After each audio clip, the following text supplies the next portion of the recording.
Hey, how is everybody doing on this 31st day of 31 days of essential oils? My name is Tammy.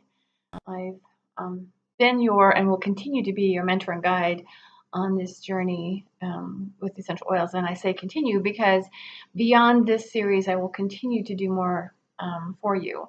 I will probably pick up another segment of oils after I do my series on blending and but just want you to know that there's more coming. This isn't going to be the end of it. It was a trial for me.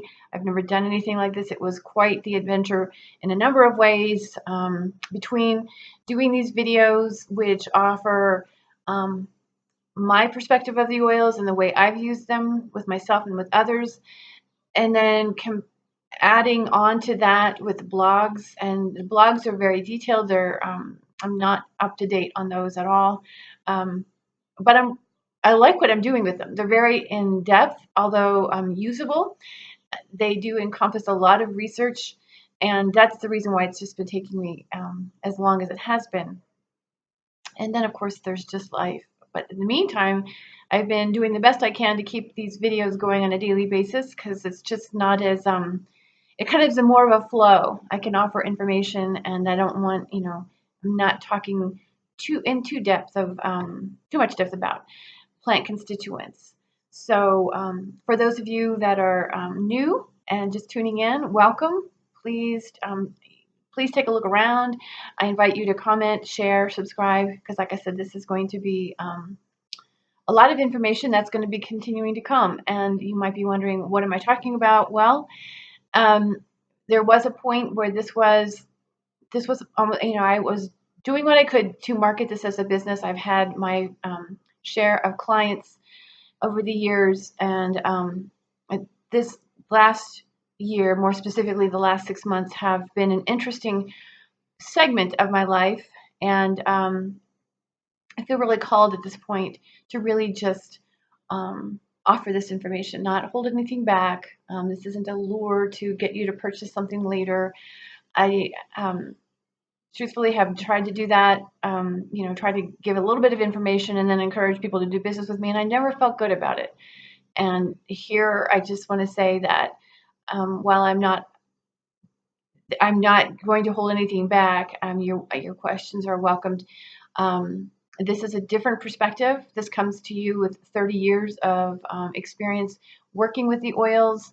I did start out as well, I do have a background in pharmacology, and with that background, I had met a professional nose.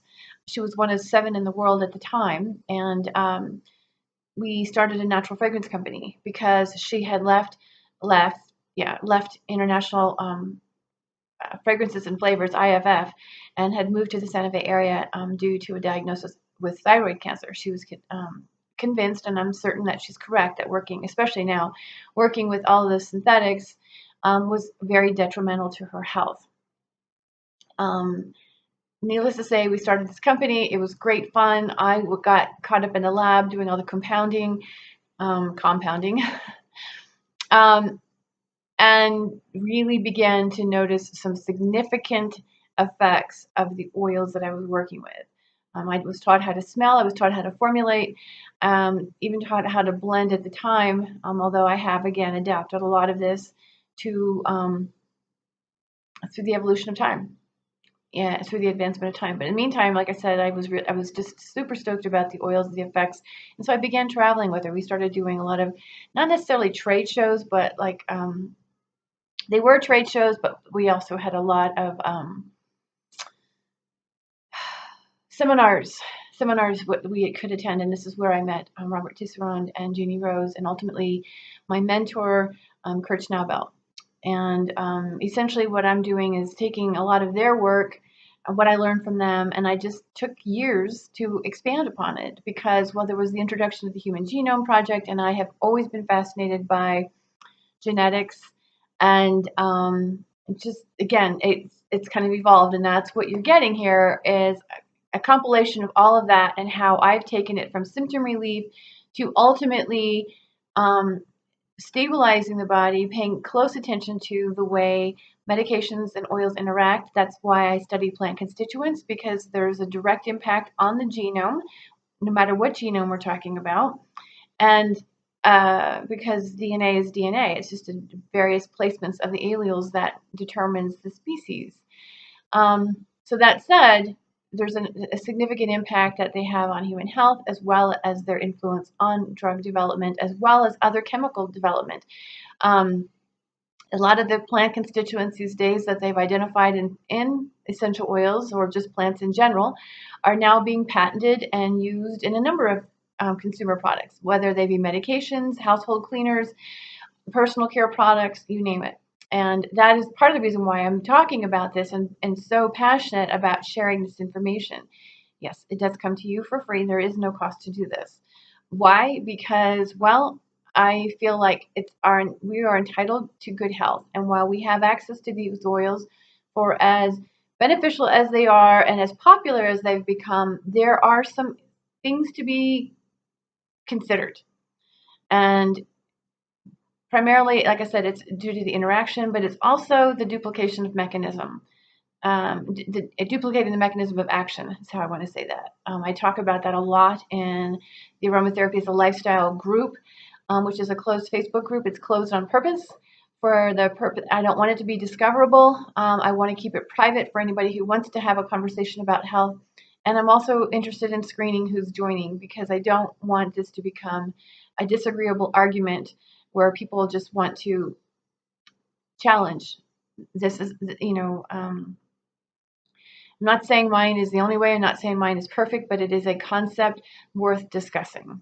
And that said, donations are appreciated if that's something that you feel called to do. And if not, that's totally fine too, because this is me giving. Me giving because, like I said, ultimately I want our children. I want our children to have a different future than what they're looking at this point. We have, in more ways than one, taught them or are teaching them that to grow old is to become uncomfortable and to experience a lot of disease and disorders. And unfortunately, these kids of ours are experiencing health issues at a much younger age. So it doesn't make any difference what we're talking about at this point, whether we're talking about cancer, we're talking about mental health issues, depression and anxiety alone are on the rise in children. Clearly, we're seeing an increase in autism, although I don't consider that a mental health issue. It is just a change in the brain structure, which has a lot to do with what we're talking about here. A lot to do with what we're talking about. Because as the body is impacted by stress, environmental factors and stress, for those of you, again, who are just tuning in, is a mechanism of protection. It's something that the body, all of nature, is wired to do to produce oxidative stress, and then it's also equipped to be able to deactivate with an antioxidant. We have this available to us. Good example is when we oxidize dopamine for the storage of heavy metals. Then when the threat is over, the body switches gears and begins to produce glutathione, which is a major antioxidant that actually helps to restore our dopamine levels. So, and reduce any inflammation that may have occurred as a result of the oxidation of dopamine. So that's just one example. For those of you, before I forget, who have been with me this entire time, thank you very much. Thank you to those of you who are joining in on the group over on Facebook. This is an exciting time because there's a lot of information over there that's not being shared here or even on my website. And it started out more like a course, but now it's like a lifelong, however long you want to be in the group.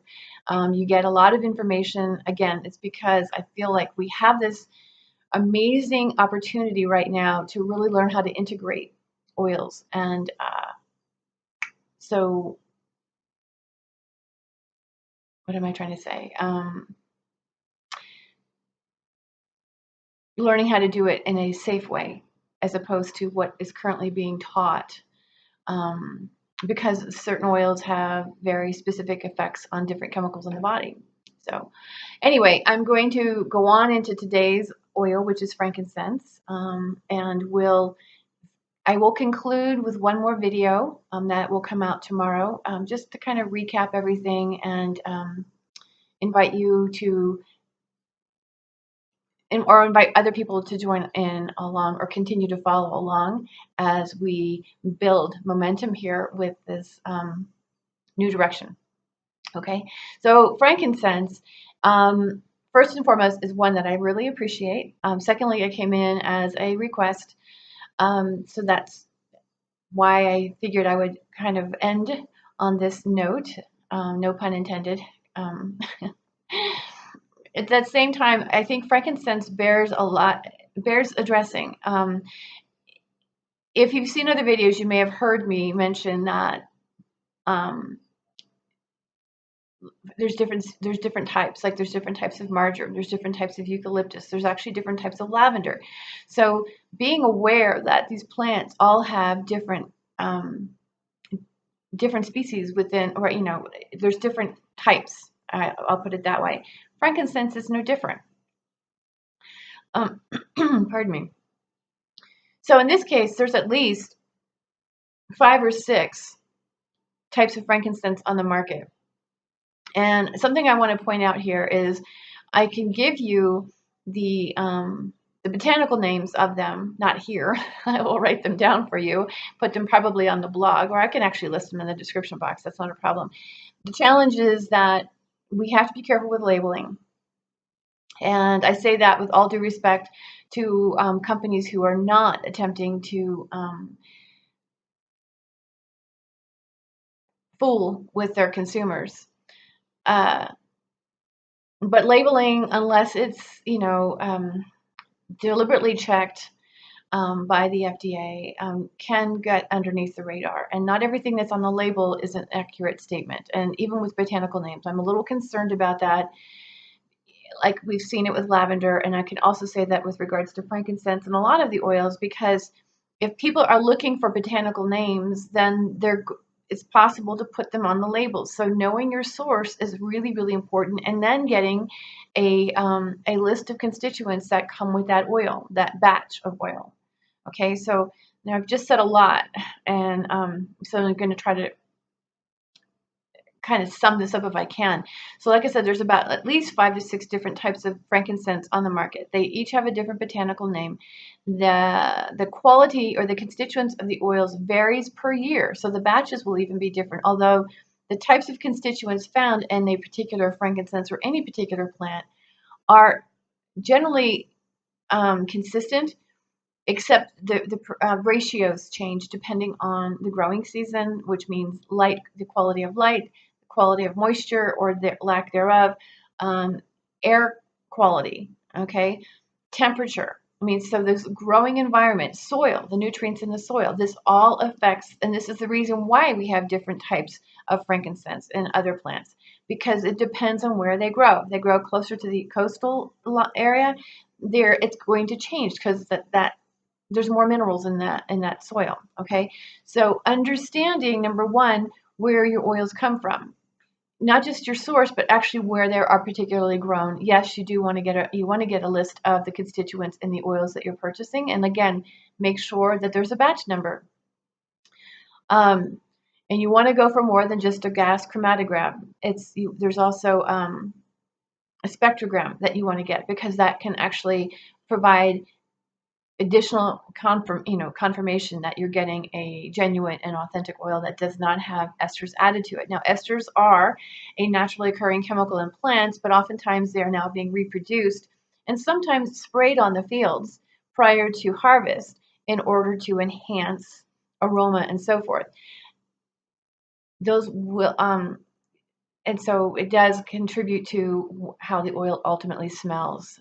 Again, I also want to point out that all oils, their aroma changes based again on the growing season. That's an important thing to remember. The aroma is never the same, and you can always tell, especially if you get oils from 2 different sources. Maybe they both say it's the same botanical name, same time, but if it's coming from a different, even if it's a quality oil, if it's coming from a different year, if it's a different batch, it's more than likely going to have a different aroma. Even if it's just slight, there's going to be a different aroma to it, because the constituent ratios do change. Again, maybe slightly, but just enough to make a little bit of a difference, especially in the aroma. It won't be as detrimental when it comes to why you're choosing the oil, for health purposes. But I just want to say that now. That said, with these different types of frankincenses, their plant constituents differ between each frankincense. And that's in those constituents I will list in the blog. I'm not going to list them here. It's just way too much information to place down here. But their constituents do change significantly. And so, again, knowing what kind of constituents are in the frankincense will determine how frequently you use that frankincense. And why do I say that? Because some frankincense comes equipped with quite a bit of ketone, or phenols is another one, secondary alcohols, which get converted to ketones. And this is all significant. And this is the kind of stuff that I talk about in the blogs. Why is that important? Well, we actually have a process to deactivate phenols in the human body. But if we're having genetic changes that have occurred as a result of these transponal elements, methylation pathways, and just to kind of recap that, the transponal elements are segments of the DNA that have the ability to relocate, sometimes without any direct influence, meaning it's just kind of like a force of nature that causes a change, and or chemicals, because nature communicates via chemicals. And so that would be more of a direct influence, and this is how medications work. But just to be clear, transponal elements were first detected in the early 1940s by a woman named Barbara McClintock. They kind of went under the radar because she was considered a heretic for coming out with this information for almost 6 decades. But now they're beginning to take it more seriously and look at this. But the fact is that these were first detected. The transponal elements are the methylation pathway, also known as the epigenome of the DNA, which means that part of our body, our system, has the ability to adapt according to the system's needs, hence oxidative stress versus antioxidants. That's really where all those are coming from. Okay, so like I said, we have the ability to deactivate phenols for a number of reasons that you can read about that on one of my blogs if you like. There's actually a whole post in my ultimate guide on phenols. But that said, if we cannot break them down due to changes along the epigenome, then excessive levels of phenols will cause problems, oxalate problems, histamine problems, because the body's not deactivating it properly. We tend to see darker circles under the eyes, irritability, sleep issues. There's a whole number of things that can go on, pardon me, with phenols. And so that's something to be considered with all of the oils. But like I said, with frankincense, we've got a number of them that actually do have significant levels of phenols in them, as well as secondary alcohols that get converted to ketones. Ketone is a chemical that's produced by the body. It's produced by, if plants come with or oils come with a ketone in them, that's an indication that the plant was stressed, because they are a result of the stress mechanism. Okay, this is where we come up with the keto diet. And because if the body's in stress mode, it's going to produce ketones, which is going to signal the release of fat. Now, we can get into a whole nother conversation about why that doesn't necessarily always happen. If we're talking about the stress mechanism, why isn't everybody losing weight, right? Another topic. Because I want to keep on with frankincense here. So, but ketones are a stress chemical. If we add more ketones to the body, we can actually aggravate the system, especially if we're producing a lot of ketones as a result of the stress mechanism. So knowing how to go easy with some of these oils is another argument why we use less of essential oils instead of more of essential oils, because the less you use, the better impact you're going to have on the body. You put too much in there, you're going to actually tax the system and potentially perpetuate a stress reaction.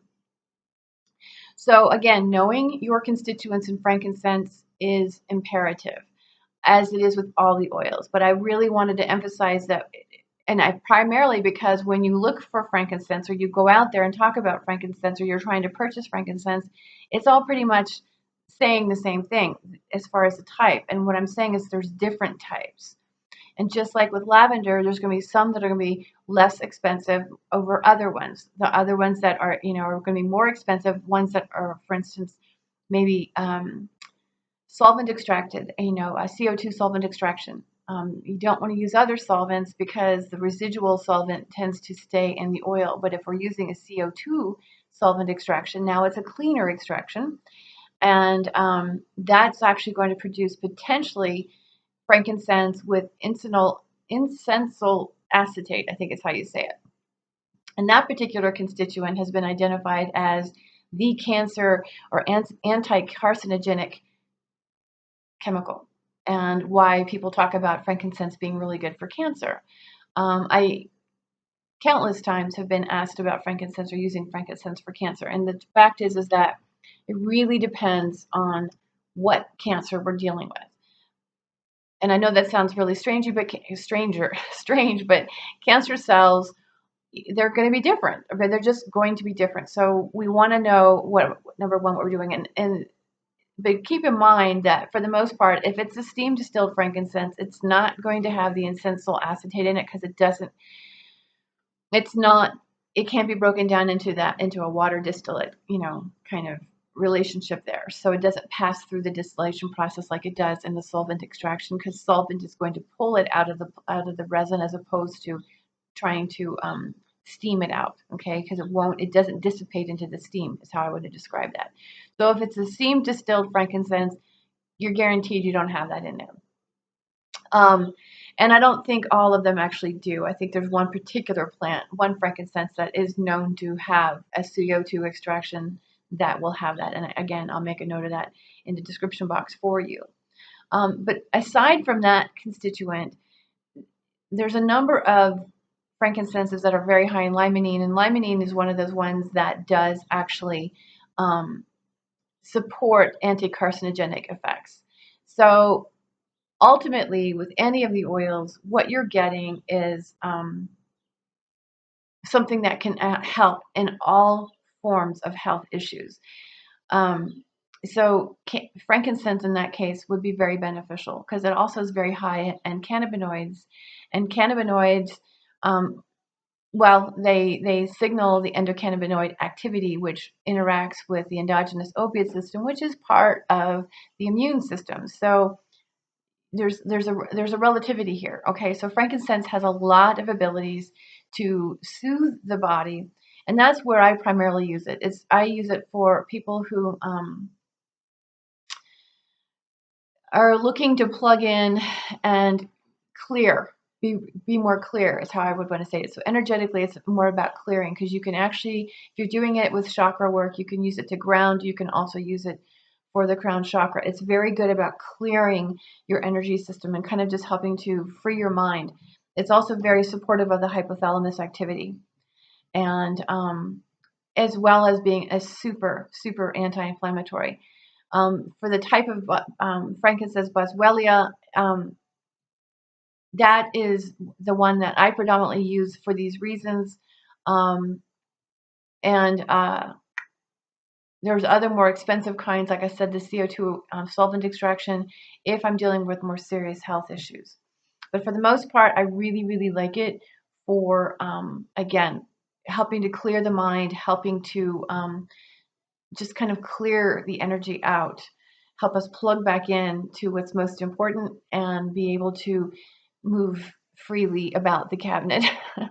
And again, it has wonderful anti-inflammatory properties. So if there is oxidative stress, which if you're living with any level of discomfort, then it is. For the most part, it does not have any contraindications when it does come to medications, but I'll make sure to double check all that before I finish out the blog. The other thing that I like to use frankincense for is skin. It's just very, again, it helps to it's just very nourishing to the skin, in the sense that it just kind of helps regenerate healthy in a very mild way. It's nothing compared to helichrysum, but it really does help to regenerate skin tissue and just kind of make it just more supple. That's how I want to say it. And now a lot of that has to do with the fact that it also does soothe the soul, like I mentioned, and soothe the parasympathetic nervous system, to be more specific. Okay, so I just said an awful lot, not so much about frankincense, but I hope it was beneficial. And again, appreciate all of you being here. This has been quite an honor. It's been an absolute honor. So I'm going to close out for today. And then, like I said, tomorrow you'll be getting just one more in this series. And it's just kind of to recap and sum it all up. All right. And hopefully invite others to join in, take a look at what we've already done, as well as participate in the future. All right. Thanks, you guys. You take care. And I appreciate you.